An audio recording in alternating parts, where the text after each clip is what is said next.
and welcome to the Dawn of an Era of Wellbeing podcast that brings together some of the world's most innovative thinkers to weigh in on matters concerning the future of ourselves and our planet, and to discuss that future not as something to be predicted, but to be created.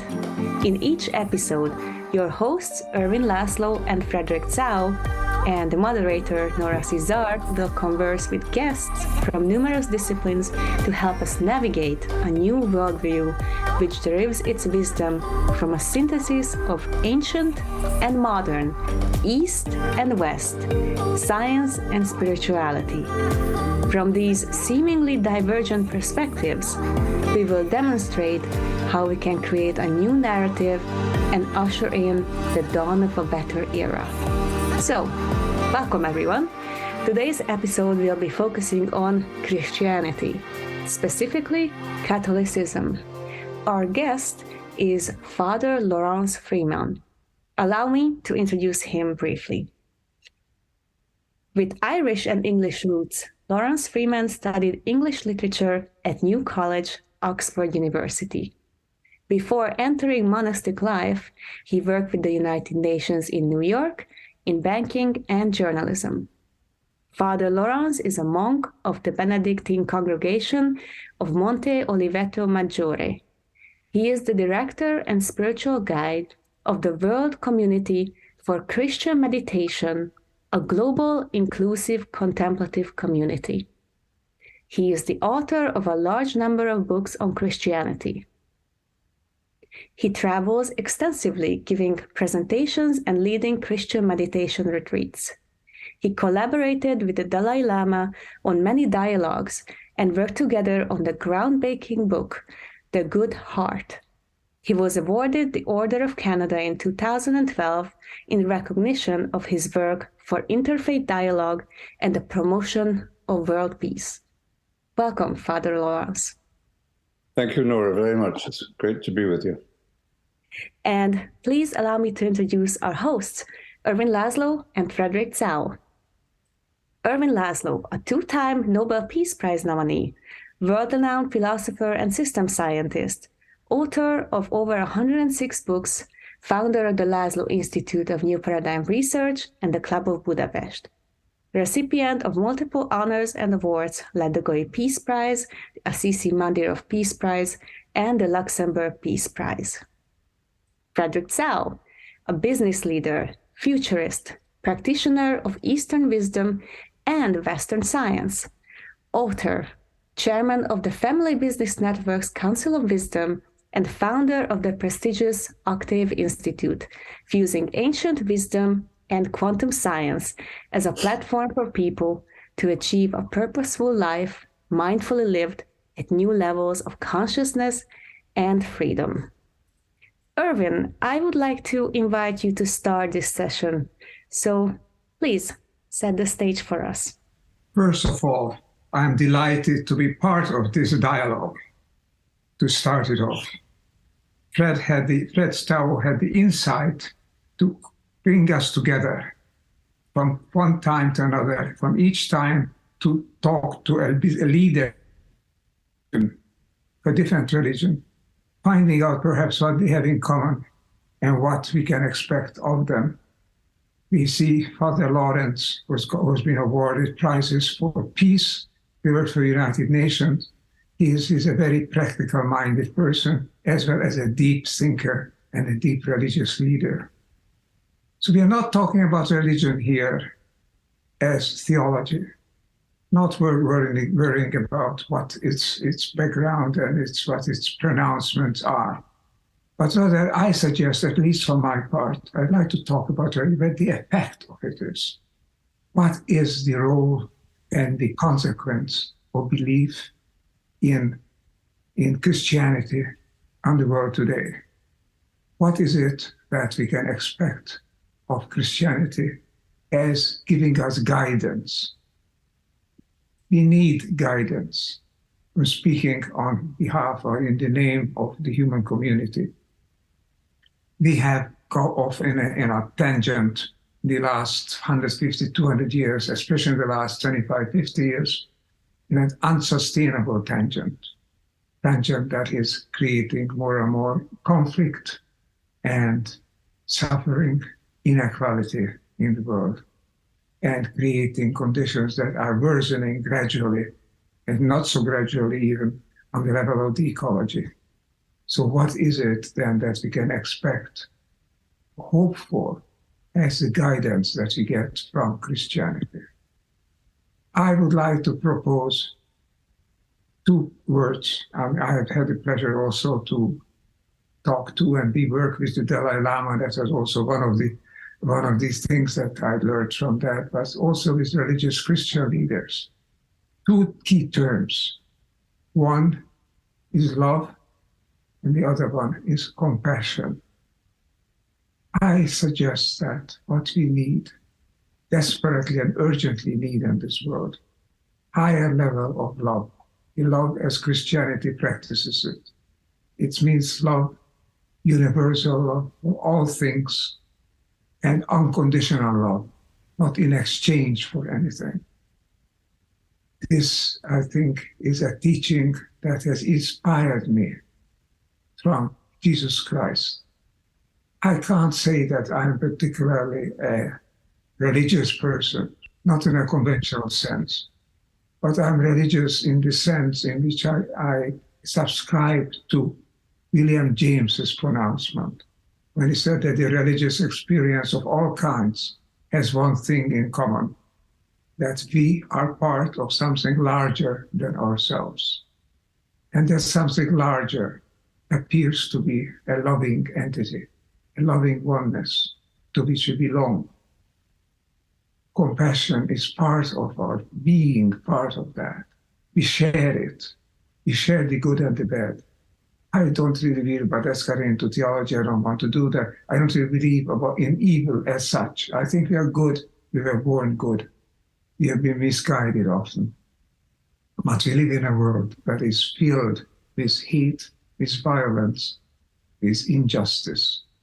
And underneath it all, I think there is human nature and the guidance that human nature gets from religion, from spirituality, religion as spirituality. I don't want to take up all of your time, the precious time to find out what Mother Laurence says. I would just like to suggest, think about this. Let us use this occasion also to think about this.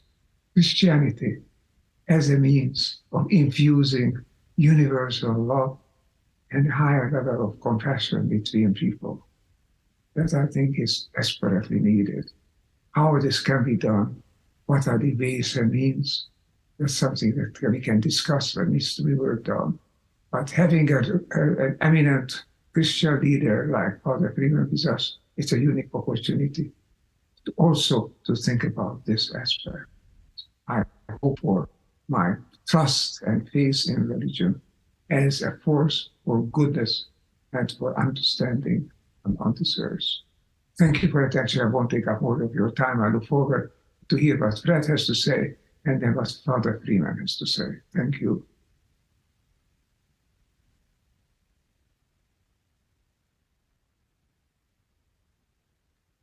Fred, please come and share your thoughts. Well, I believe that the language of science can be a possibility of unifying the worldview of the various religions that sculpt our culture. And we're in a crossroad of human challenge of sustainability, and we have evolved to a stage of global reality and the challenge of sustainability.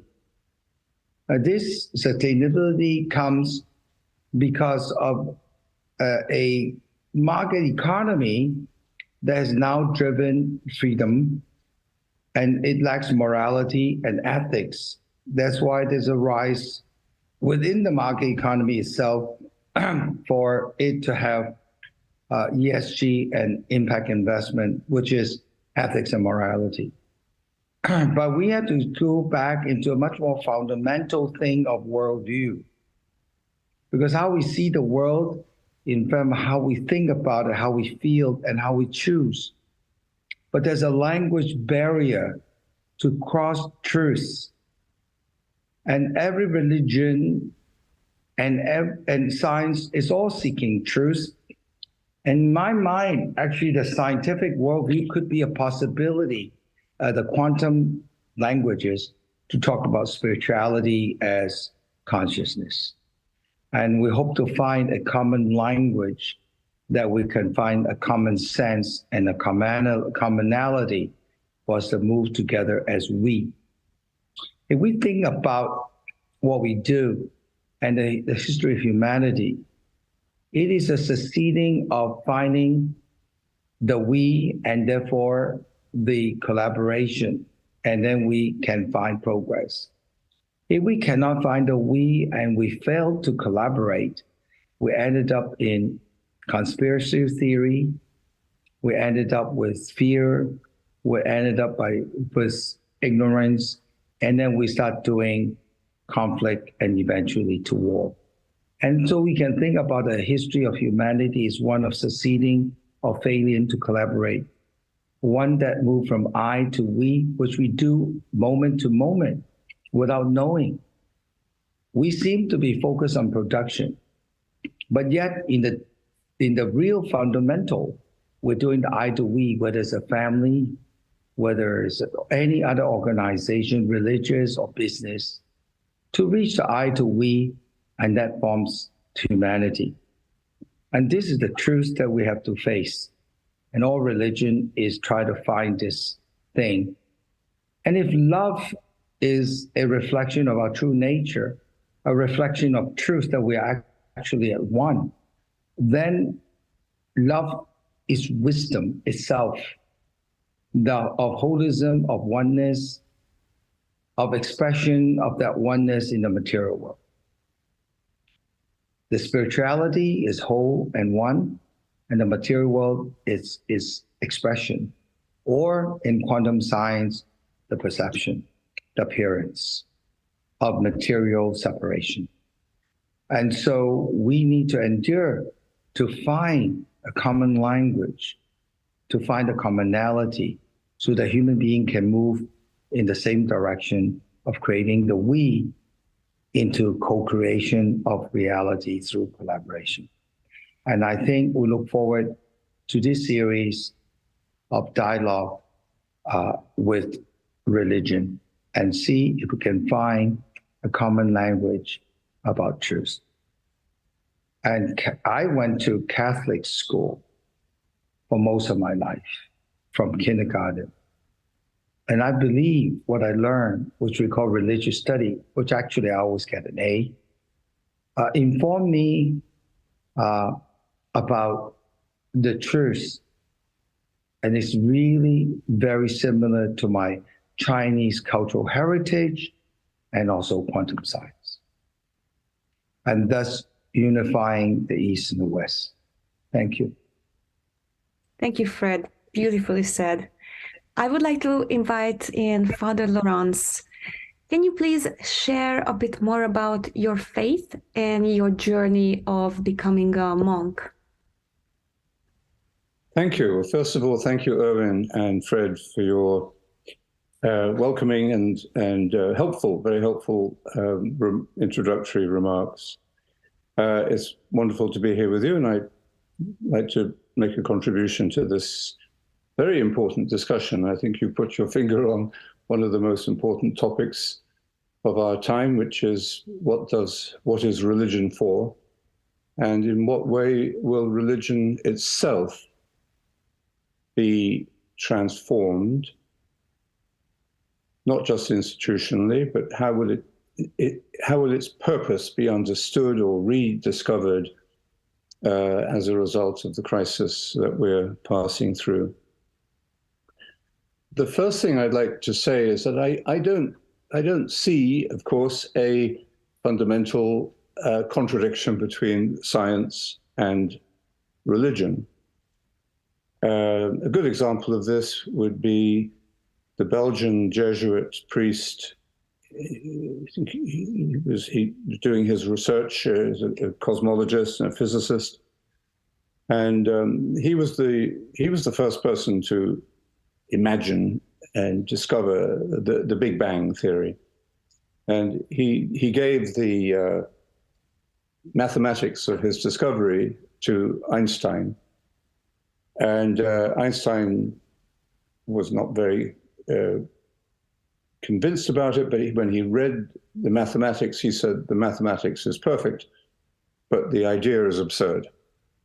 So the Jesuit was called Georges Lemaitre. So for 20 years or more, maybe 30, 40 years, Georges Lemaitre was in the wilderness. And then, of course, discoveries of the background radiation in the universe showed that the energies of the Big Bang were equally distributed in the universe.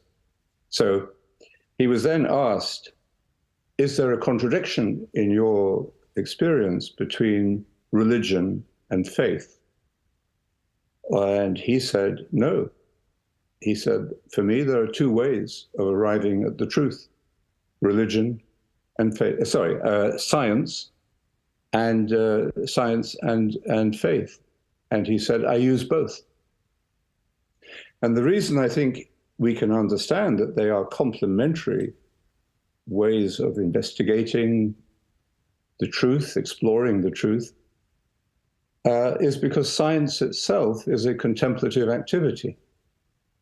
You think of science as being essentially reductionistic and analytical and so on, but it has many, many deep resonances with contemplative practice, with meditation.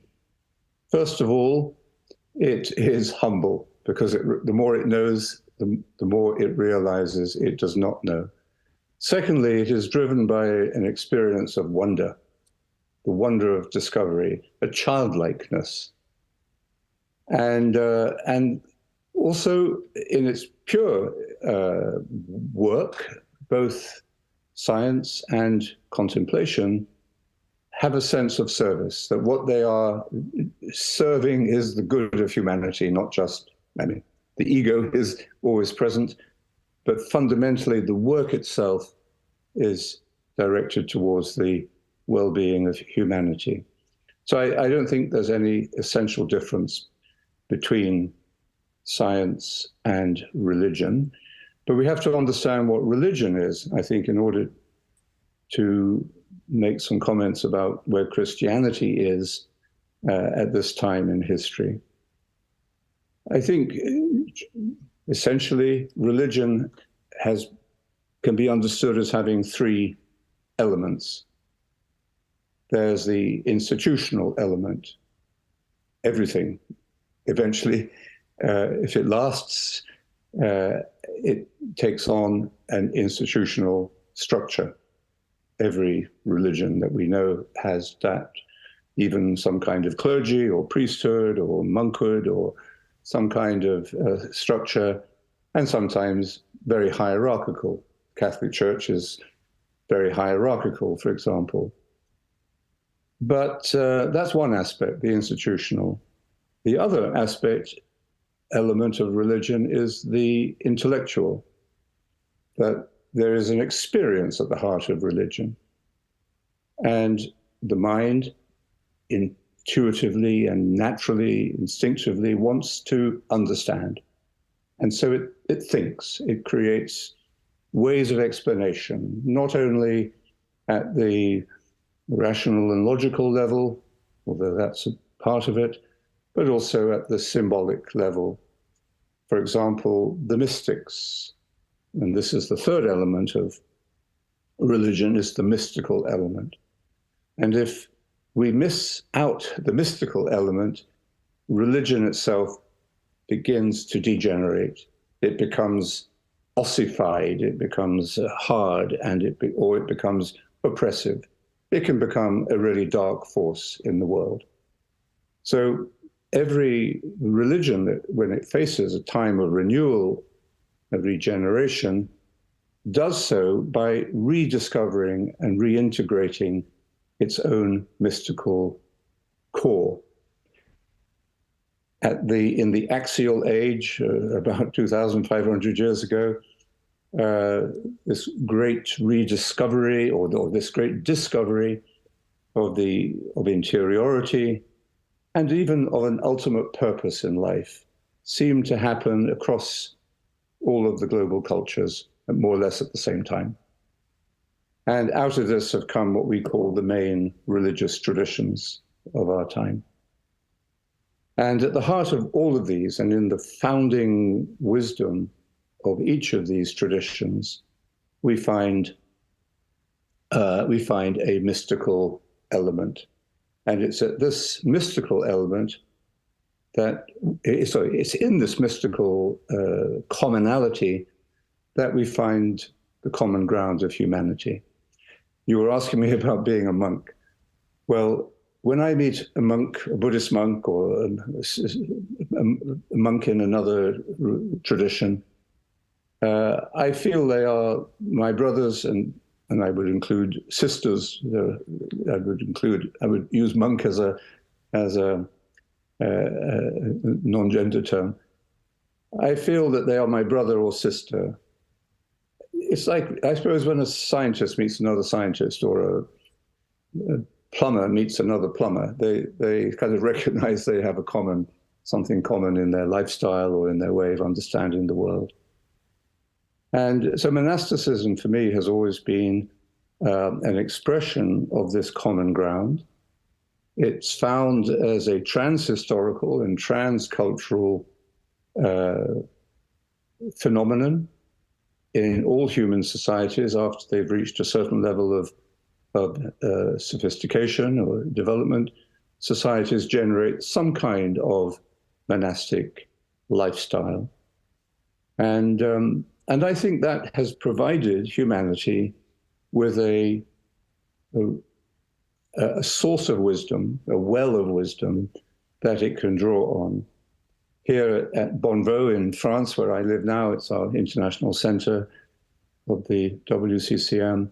In our daily prayer, morning, midday, and evening, we follow a monastic rhythm of life, integrates prayer, work, and study. And in our times of prayer, when we meditate, we integrate a long period of meditation into each of these hours of prayer. We also have readings from different traditions. And I find no contradiction in that, but I sense, especially when we're in this contemplative environment, the wisdom from these different traditions merges very, very powerfully. So those would be the first things I would say. We need to understand the nature of religion and these three elements that have to be nurtured. And the one that most often gets marginalized is the mystical element. And when that happens, and it often happens in history, religion fails. It fails to contribute what it is destined to contribute to humanity, and that is a sense of really linking. The word religion, of course, means religare, to remember the links, the bonds of unity that we have, not only with each other as a human family, across all our differences, but also with the world of nature and the cosmos and with God. So this mystical element is vital for our world today. I went to the COP24 meeting in Glasgow the year before last, United Nations Environmental Summit. And it was a huge, very busy, active event with hundreds of different participants and stalls, everybody in the scientific, economic, educational worlds putting out their ideas. And I came away, at least in the middle of it all, I felt hope. I could see that humanity is very intelligent, and faced with the huge problems we're facing, we are generating wonderful proposals to cure our self-inflicted wounds. great intelligence at the technological, scientific, and other levels. And then a friend of mine who's been involved in raising huge amounts of money to fuel the green economy announced his success. He has raised trillions, or has commitments for trillions of dollars to fuel the green revolution. So what's the problem then? We have the money, we have the science. What we don't have is the common mind. And of course, all of these negotiations are fraught with division and nationalism and self-interest and complications and bureaucracy, the ego, of course. So in the middle of all of this, I gave to a small group, I gave a short talk on meditation, and we meditated together. And so for half an hour, there was this little point of stillness and silence in the midst of this ferment of ideas and activity and good nature and good intentions. And I think for me afterwards, that was a small symbol of the importance of contemplation in our world and in our attempt to resolve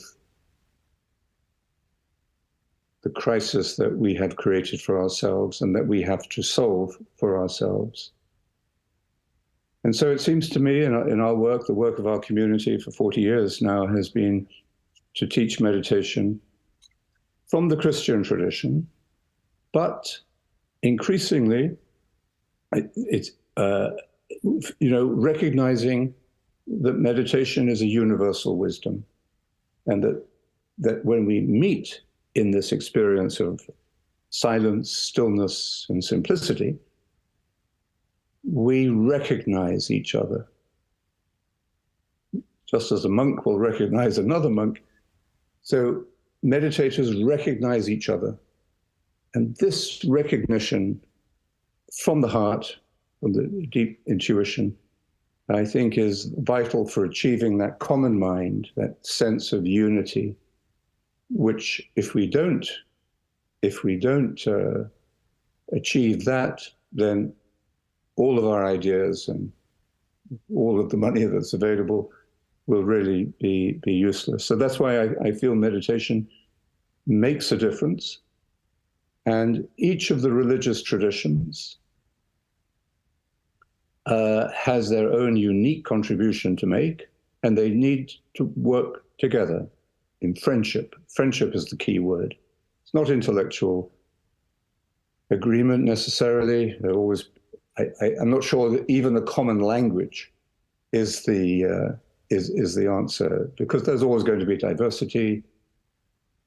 But where this experience of contemplation is awakened in an individual or in a group, it has the power to transform not only the people who are enjoying it, but the people that they come into contact with. And I'll just end with this question of language. And it maybe opens up the idea of what is the specific contribution or characteristic of that Christian faith can bring to the human family. What is the sacred language of the Hindus? Sanskrit. What is the sacred language of the Jews? Hebrew. What is the sacred language of Islam? Arabic. So what is the sacred language of Christianity? Not easy. And when you ask a group of Christians that question, they come up with all sorts of answers. Some say Latin, well, or Hebrew or whatever. But we don't know the exact words of Jesus. We know him through translation. He almost certainly spoke Aramaic, translated later, of course, into Greek, and then into Latin, and then into all the world's languages. So we cannot worship the words of Jesus. We have to learn to interpret them. So what is the sacred language of Christianity? I think the best answer I can come up with is the body. The body. Because in Christian understanding, our understanding of Jesus of Nazareth, the Christ, the Word of God becomes flesh. On March the 25th, a few days ago, we celebrated the Feast of the Annunciation. This was that moment when Mary conceived. And of course, there's a story, there's an elements of mythology about this, but the truth is still there. And this, the meaning of this is of great importance, I think, to what Christianity has to offer the world. The importance of understanding embodiment,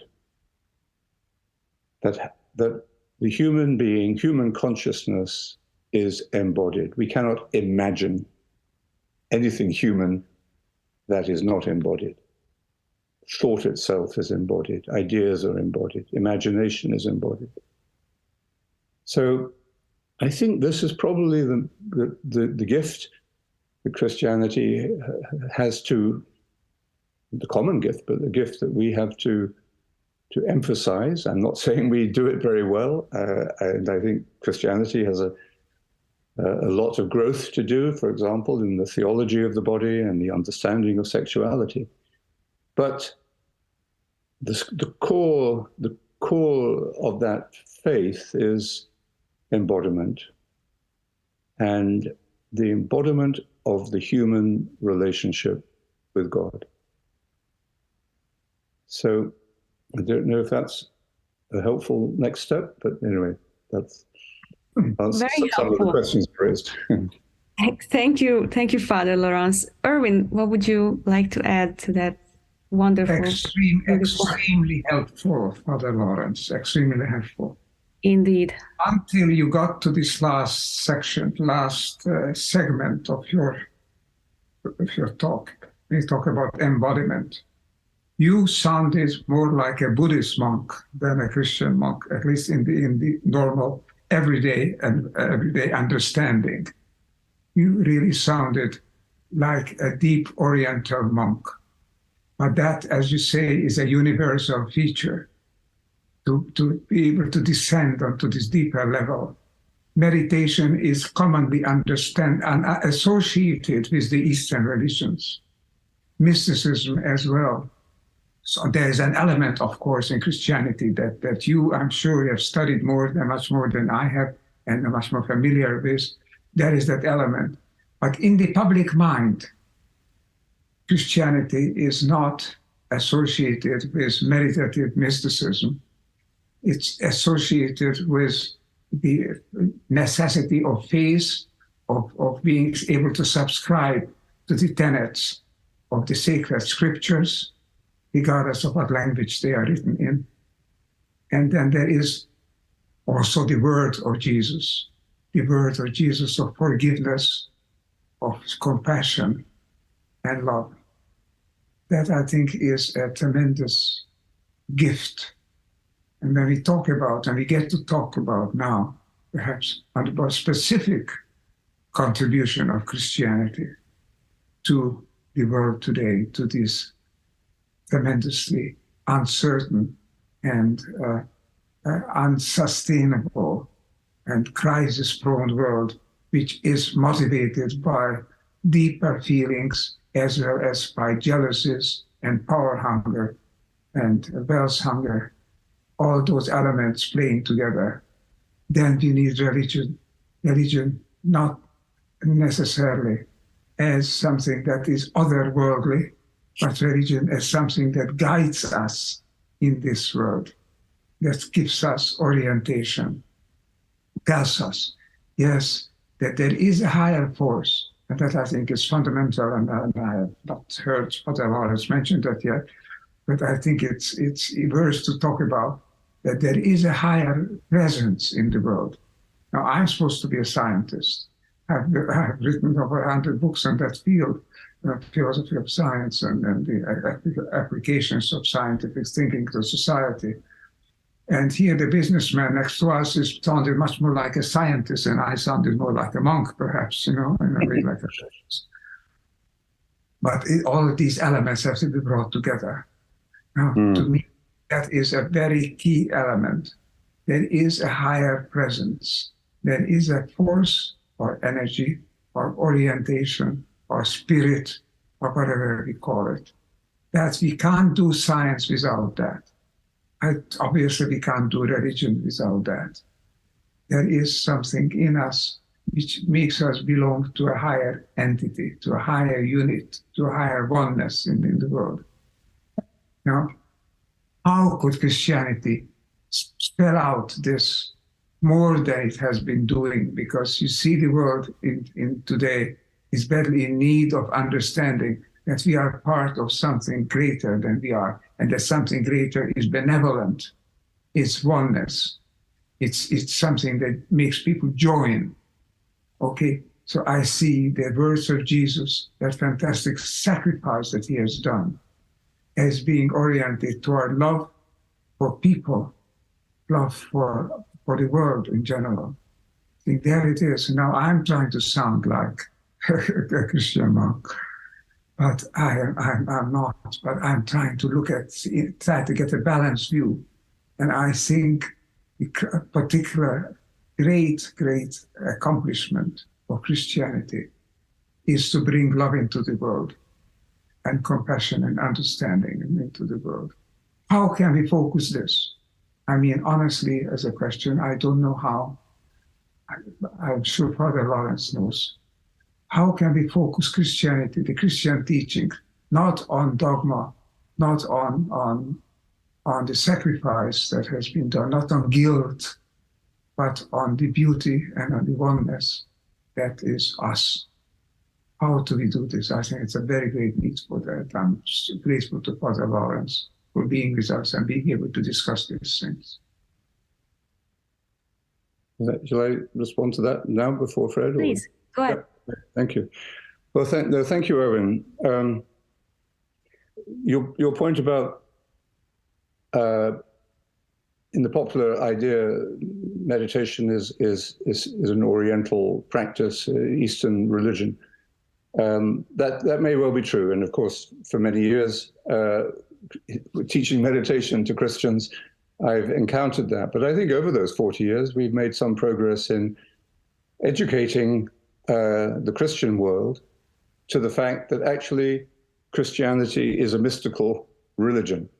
It's a mystical revelation. It's awakened. We awaken to this through a contemplative life.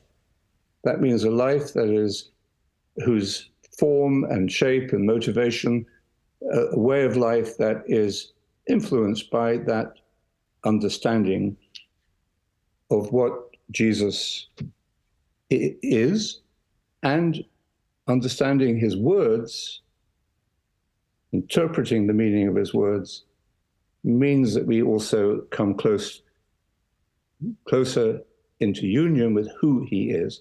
The essence of Christianity is not the theology or the morality or the good works. All of those are inseparable, of course. But the essence of Christianity, per se, is the person of Jesus.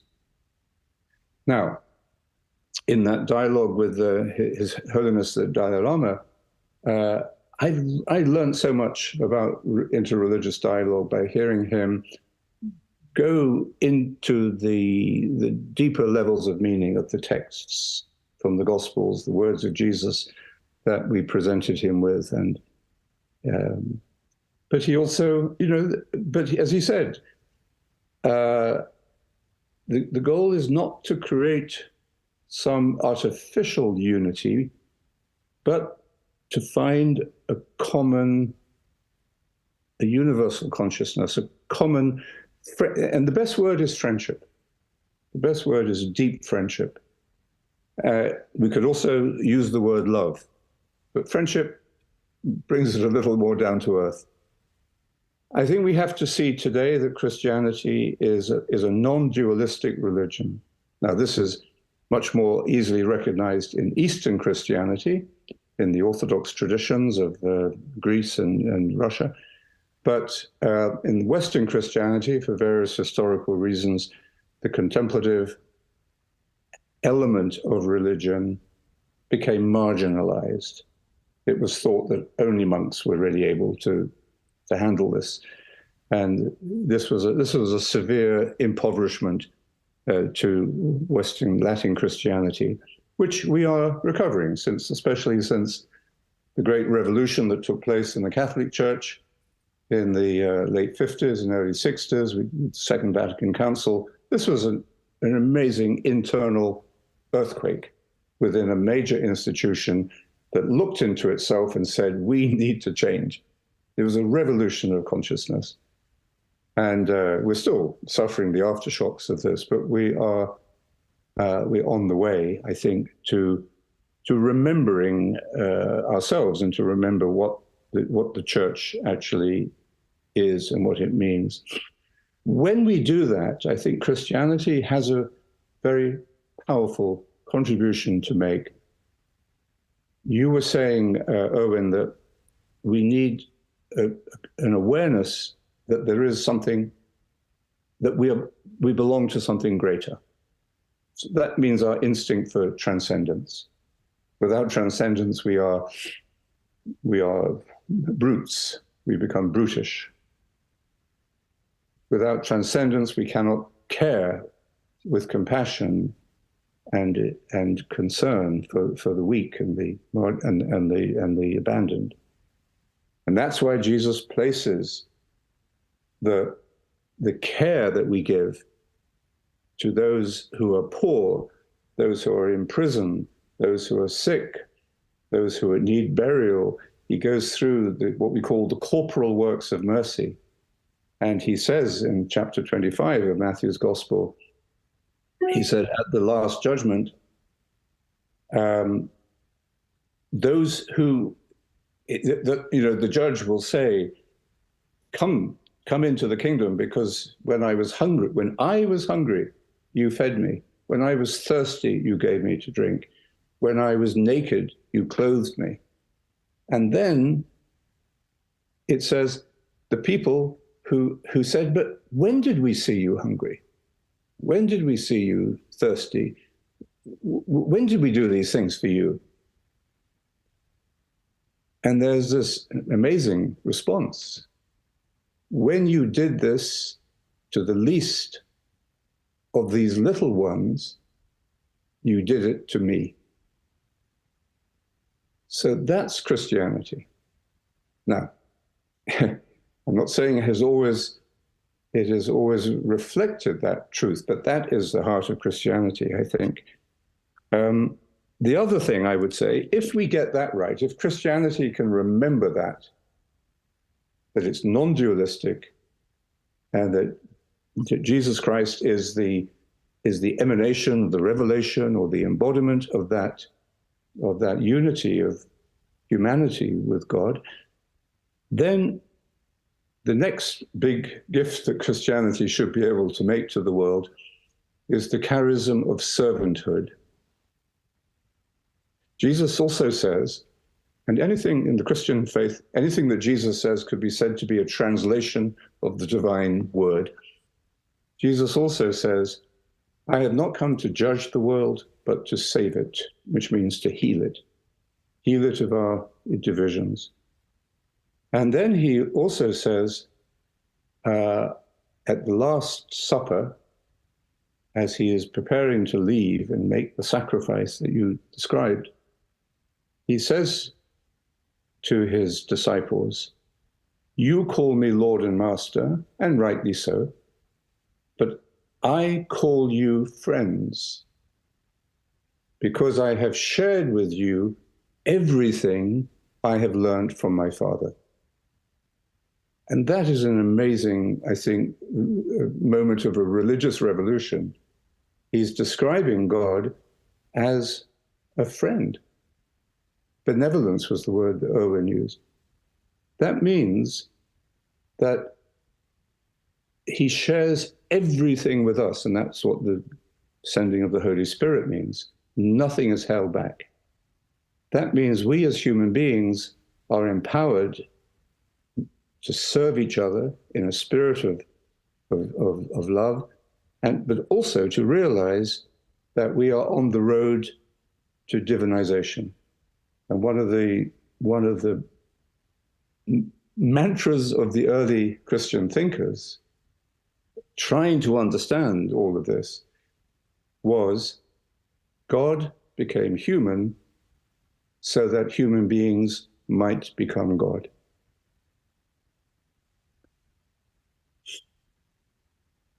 I can see Fred is really like to add Sorry, something. Fred. Yes. Fred? I was saying, this is the best sermon I've ever heard. It's very, very interesting and exciting. And meditation, because I'm a meditator since 30 years ago, and human beings are one when we have shared experience and a language that really relate with each other. And it reminds me of both quantum science and my own Asian Chinese tradition. There's no reality out there. All reality happens in our mind. And meditation is going in.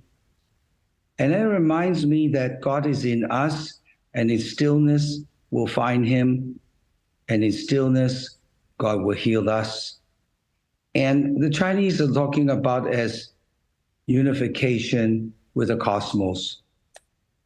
And that reminds me that actually we are mind, body, spirit being with different sheets of existence. And embodiment is the material expression of our spiritual nature. And then in meditation, you have an experience of non-duality.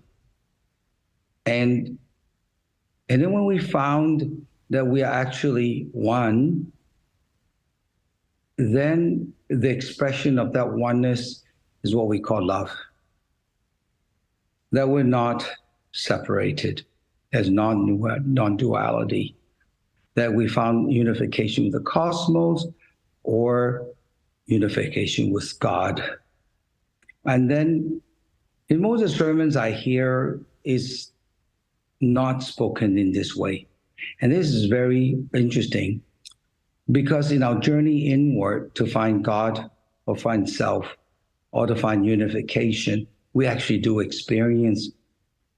And our external seeking will never find God.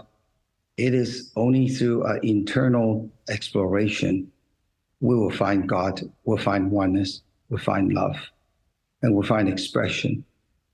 And it is not, you sound more like an Asian Buddhist, or as Irvin say, and of Asian practice of life. And also quantum science was said that we are made of consciousness. And where is the deeper consciousness? It's not outside, it's inside us. And we can only find oneness with God as we go into meditation inside us, because God is inside us. And God can only be found in stillness. And therefore, we have a shared experience of God, of oneness, of the cosmos, of consciousness, as this is expressed in both the Chinese culture, the Indian culture, and quantum science. Unfortunately, language is a negotiation of agreement of shared experience. And without meditation, we really cannot find that truth.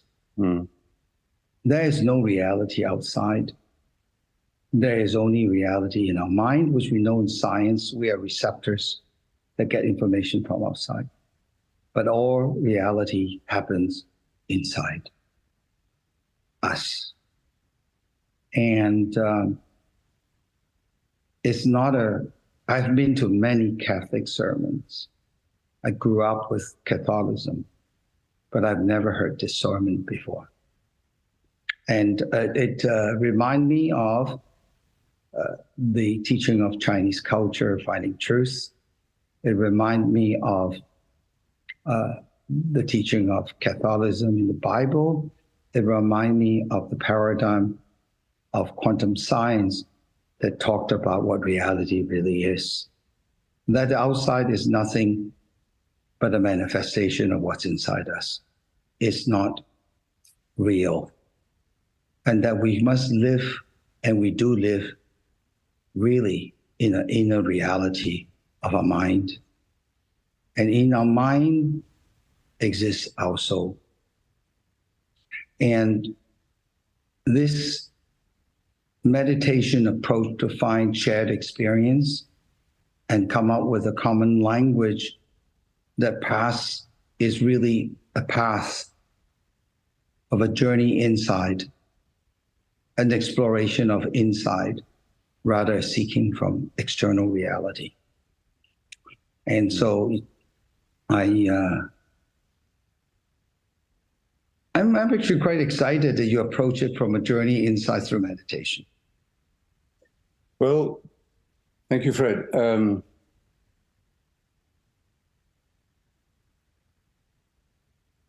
In the Gospel of Thomas, one of the apocryphal Gospels that contains many of the sayings of Jesus in slightly different form from the four major Gospels. In the Gospel of Thomas, there's a wonderful saying, the kingdom of God will be revealed when the inner and the outer have become one. And what that shows us is that we are struggling, even in this conversation and even in this format, despite what we're talking about, but we struggle with the reality of contradictions, of polarities, opposites, contrasts. One of the great definitions of God in Christian theology is that God is the union of opposites. And we could say that our human life, we need to thinking of life as a spiritual journey itself, not that, as we think today, I have to make time in my busy schedule for my spiritual practice. That's the reversing it and complicating it dangerously, and why we have lost the awareness of the obvious. Because we think that spirituality has to be kind of inserted into life, but life is a spiritual journey. And in that spiritual journey, there is this continuous process until the end of our time of the union of opposites and the integration of mind and heart, of body, mind, and spirit. And as I agree with you completely that I think in a way both science and religion agree, with using different words, that there is a mysterious force, energy, presence, whatever you call it, that holds all of this process together and is unfolding in a way that is way beyond our mind's capacity to understand. We can almost get to the edge of the universe, but then we don't know what's beyond that edge. And we live in this mind transcending, intellectually transcending mystery. So that force, that energy, that presence, we could call love. And our own human experience of love, whether you call it metta or karuna or agape, different traditions give different words for this, and then they can argue about it. I had a Buddhist friend, a monk, who always made fun of me for using the word love. He said, love is just attachment. He said, you're always talking about love, but it's only, wanting to possess someone. Or some years later, he disrobed and got married. He fell in love. But we had very good conversations because in the Greek tradition, there are three words for love. There's eros, which is the instinct to unite. There is philia, which is friendship. And there are different levels of friendship. But then there is also agape, which is the word used in the Christian scriptures most to describe God. And agape is the completely selfless, self-giving, self-transcending meaning of love. So the words are different, but the truth is the same, which is this process of oneing, which is realizing, recognizing the fact that we are unified. And meditation, today has been reduced to something almost sometimes just to a commodity that you buy, or just to an instrumental technique for achieving certain immediate results. De-stressing, for example, all of which are useful and maybe the beginning of a journey for people. But we also need to remember, looking at all of the religious traditions, that meditation is an embodied practice that we build into our ordinary life. And day by day, we give time to it, even in a busy schedule, even with raising a family or making a living. It can be done, and that's what our community has taught me over the last 40 years, is that this contemplative practice can be very usefully built into any kind of lifestyle. And that's what is transformative. And not just for monks, not just for specialists, but for everybody. And that would be my vision, of religion, is that at one point we could recognize it to be a community of faith composed of people of different beliefs. And by faith here, this makes a distinction between faith and belief. Faith is the relationship, the bond, the interpersonal commitment that we all recognize to be essential for our human development. We have to learn to be faithful. And when we're unfaithful, we have to learn to say sorry and be healed. So this is what I mean by faith, this human, that we are faithful to each other at this moment in our conversation. And then there's a wonderful, and when we have built a community of faith, we can allow people, and in fact, delight in the differences of belief that the members of that community, which is humanity, hold. And there's no competition. Religions that compete should be they should be criticized for it. And of course, religions often do compete, which is a self-contradiction. A community of faith composed of people of different beliefs. That seems to me what religion should be aiming to develop.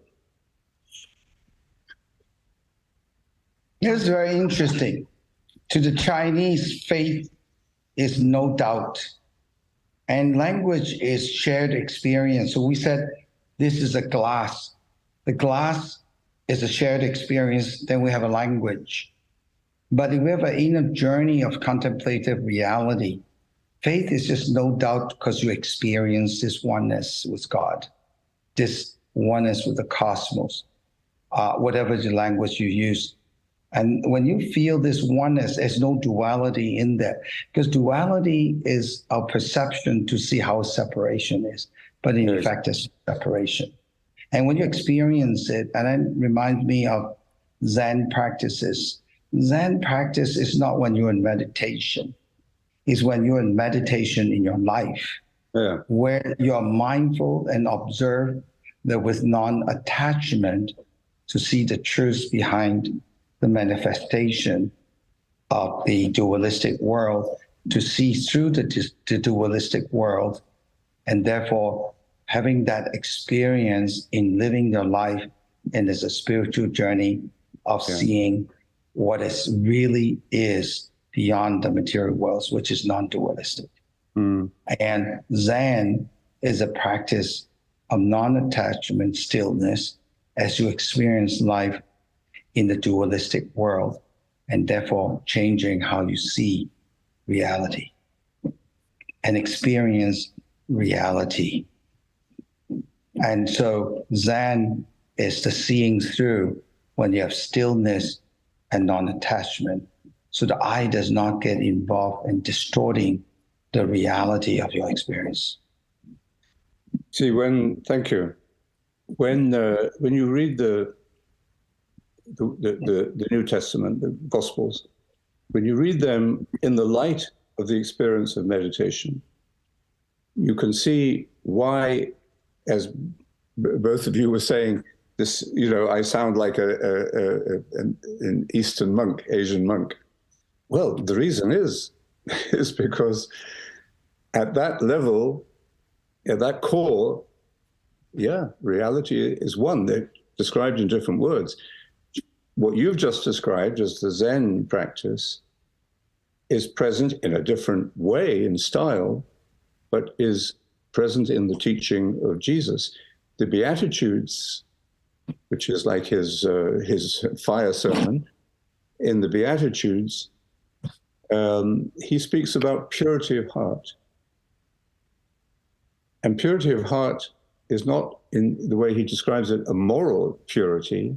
Essentially, it's a unified vision, unified perception, which is the result of what he also calls in the Beatitudes poverty of spirit, which doesn't mean feeling a lack. Poverty of spirit means non-attachment. So he says, happy are the poor in spirit, who are unattached, because theirs is the kingdom of God. They've got everything. And then another beatitude, his program for happiness, you might say, is happy are the pure of heart, for they shall see God. They shall see God. But we can never know God as an object of our thought or of anything else. We can only know God by participation in God's own self-knowledge. And that's really what meditation and the life that flows from it, the contemplative living and loving, that's the process that it is pushing along and fueling that participation in the self-knowledge of God. So when you read the Christian scriptures in the light of this experience of meditation, which is reflected in the mystical tradition of Christianity, unfortunately, you don't hear many sermons on the Christian mystics because, there's various reasons for that. One is that the people who give the sermons in churches were not very well trained in this dimension of Christianity. So most of the sermons you hear in church are, unfortunately, about the church or the intellectual dimension or the institutional dimension of the church. That's why we get so hung up on issues, moral issues, sexual issues, and so on, which distract us and can only really be resolved anyway, I think, in the light of this contemplative, unified or non-dualistic vision. I mean, if you take three sources of great anxiety in the modern world. We've spoken a little bit about the ecological crisis. It causes great anxiety, even for young children today. Then this whole question of artificial intelligence, causing a lot of anxiety, not only at the economic level, but people wondering whether they're going to be taken over by the machines.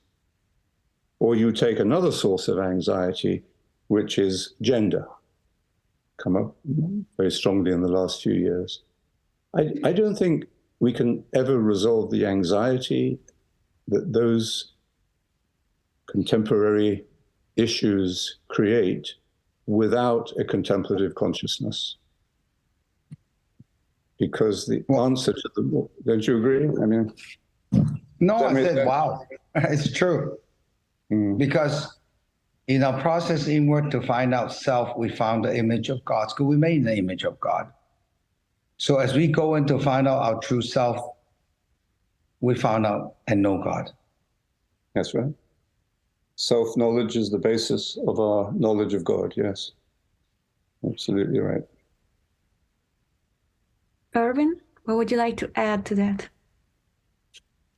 I would just like to recommend to multiply Father Laurence.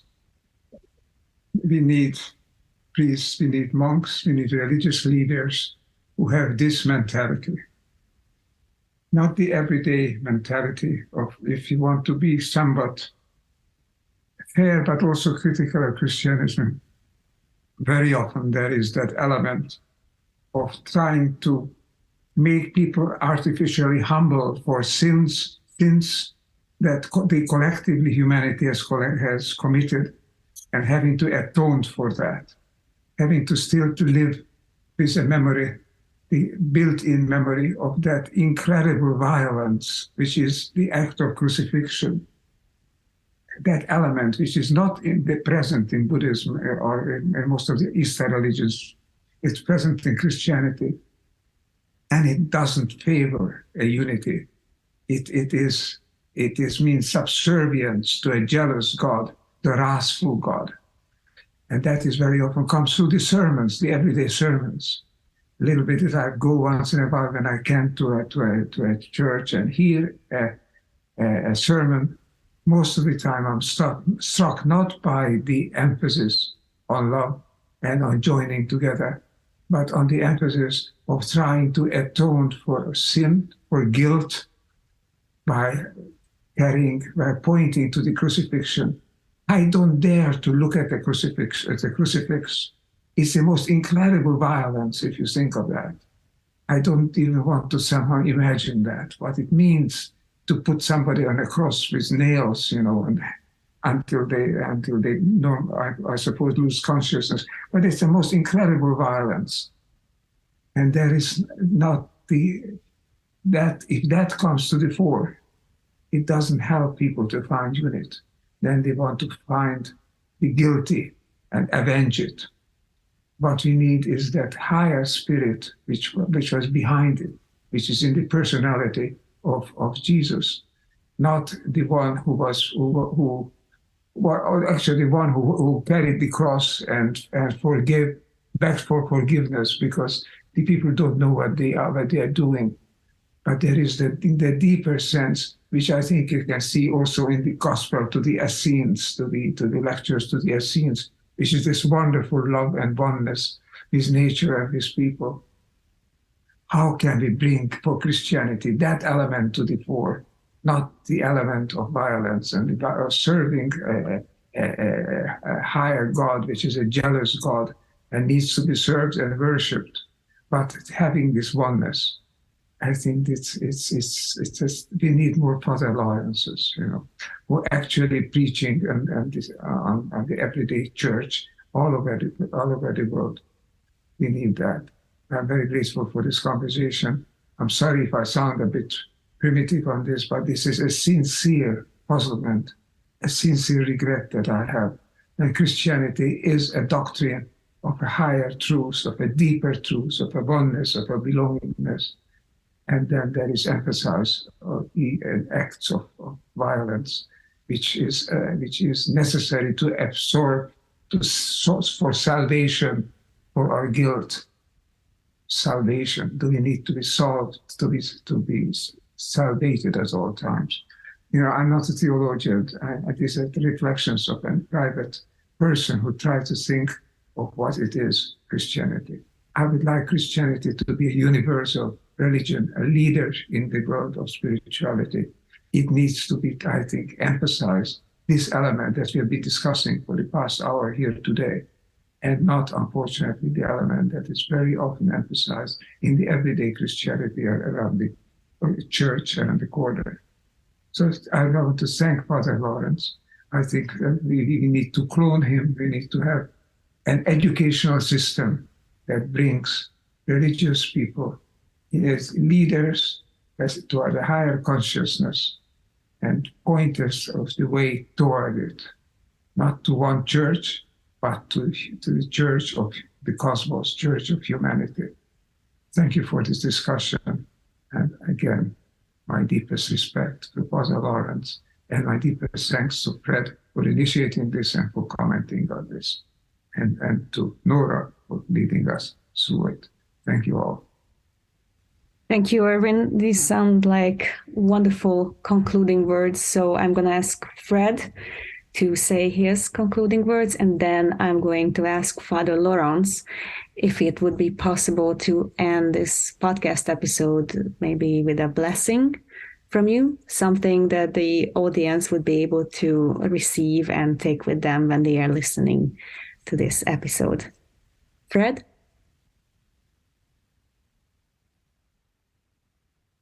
I think this is an era where we have a faith that's not a belief system of a religious dogma, but a direct experience of God. And therefore, human being can move on with a shared experience of spirituality and faith of no doubt that we are one, and that we have to unify and work in the material world to create the world that is inside. And I think Christianity being the biggest religion in the world, as Erwin says, a dominant religion in the West, and bridging to have a new reality within the different faiths to find this shared experience, a journey to find God inside us. Thank you.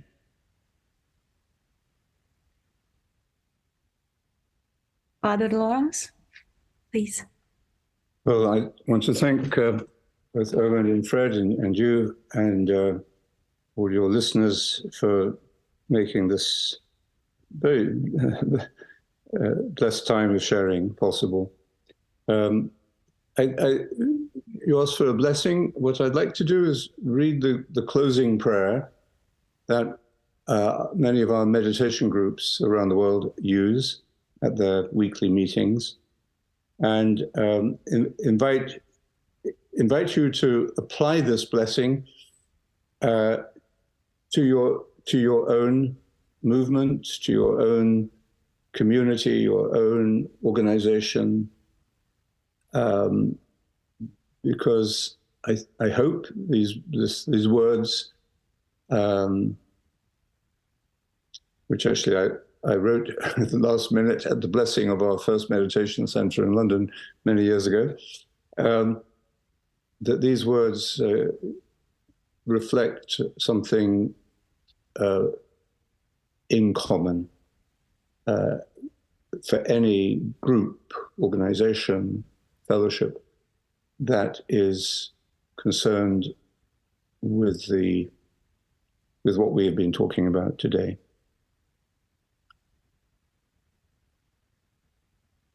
May this group be a true spiritual home for the seeker, a friend for the lonely, a guide for the confused.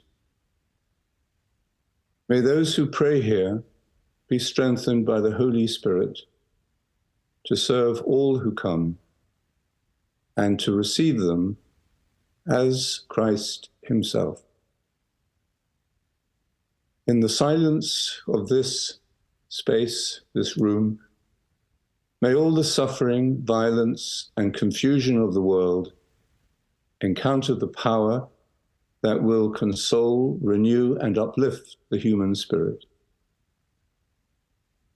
May this silence be a power to open the hearts of men and women to the vision of God, and so to each other in love and peace, justice, and human dignity. May the beauty of the divine life fill this group and the hearts of all who pray here with joyful hope. May all who come here, weighed down by the problems of humanity, leave giving thanks for the wonder of human life. We make this prayer through Christ our Lord. Amen.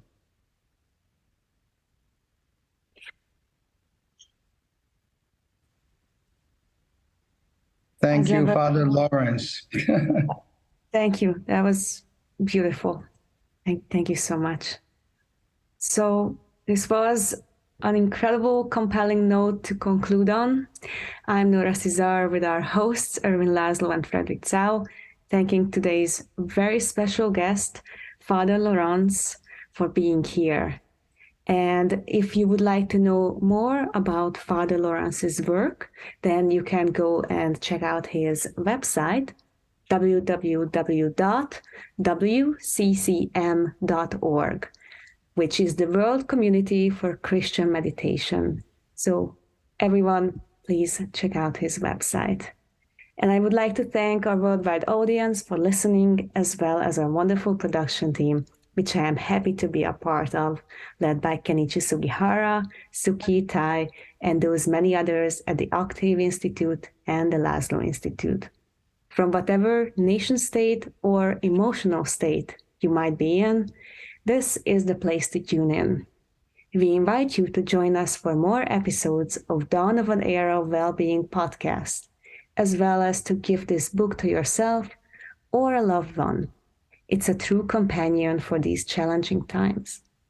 The bravado of our ego has historically gotten the better of us. So remember, this time, when building that new paradigm for humankind, let's include humankindness. Stay tuned and stay attuned.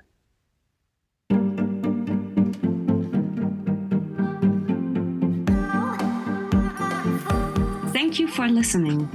Dawn of an Era of Wellbeing is a co-production of the Laszlo Institute of New Paradigm Research, the Octave Institute, and Select Books Publishers. Our theme music is Chimera by Biba Dupont. For more information about Dawn of an Era of Wellbeing, please visit our website at www.thelaszloinstitute.com. If you enjoy our program, please remember to subscribe to us on your podcast service. And if you are using Apple Podcasts, please give us a rating to help other listeners learn about our show. See you next time.